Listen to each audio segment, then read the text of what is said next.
was Secretary General of Housing Europe, and before that, Vice President of the Social Platform and Network of EU Social NGOs and an active member of the Spring Alliance, bringing EU civil society and trade unions into a coalition for a sustainable EU agenda.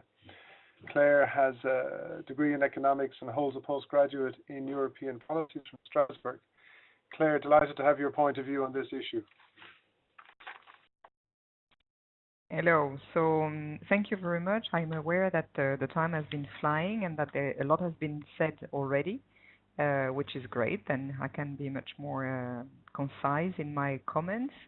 From the local authority perspective, first of all, thank you, Yarmina, for doing this very comprehensive presentation of what is behind those words of Smart Buildings Initiative, because it's not easy to always understand what is meant and what is the objective of the different initiatives. And I think that you really looked at making it not only understandable, but showing where there might be some problems in the design and in the concept. From local authorities' perspective, very few comments to add to what has been said. The first thing is to say that not all the different pillars of what the smart building initiative is supposed to be delivering have a local component, but most of it. So the second pillar, which is on technical de-risking by providing technical assistance for all to allow this aggregation of small projects, is definitely something that basically can only be done at local level. And that's the main, for me, the beauty of the example of Energiesprong is really to show that actually what you do is building on confidence. And because you are building on confidence, that's the only way to de-risk the investment. The one about looking more at the banking sector and the financial sector, which I also think that actually could be done almost only at local and regional level.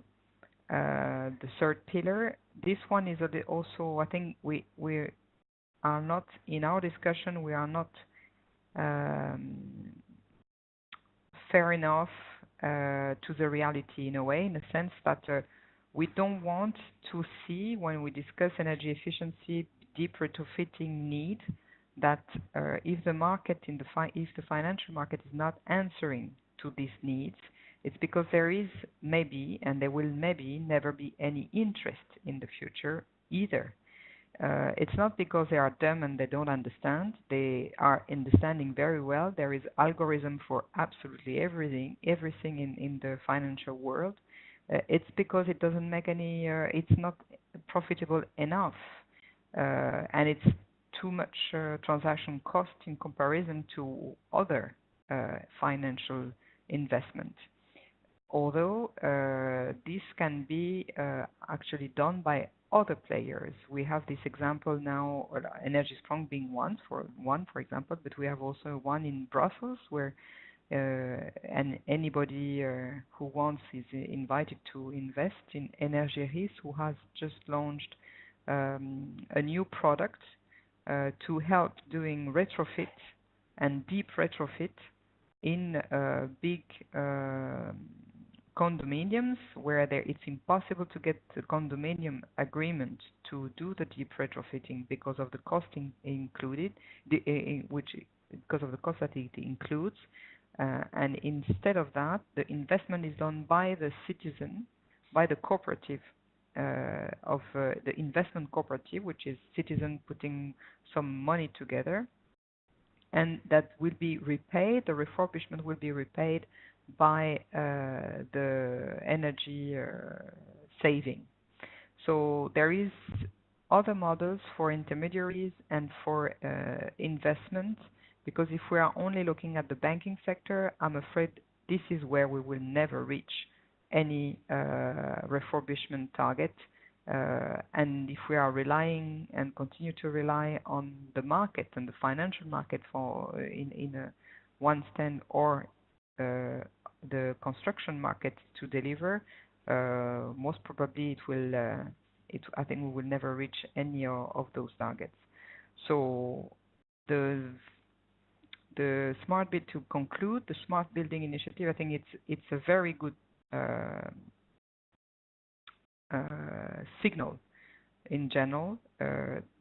First of all, because the first pillar, which is about financial de-risking, is still something that has a really great potential at EU level to manage to blend different funds and to make it easier to access for small scale projects.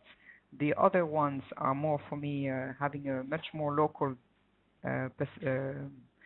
component, which is not yet developed in the current proposal. And finally, I think that's the problem we have also in our discussion, and we have to see that actually, as Yamina, you were saying, despite big amounts of money that is being put everywhere, we don't reach the targets. It's because we are relying on market-only approach, basically, for the finance. That's what I would wanted to put on the debate, which would be very short.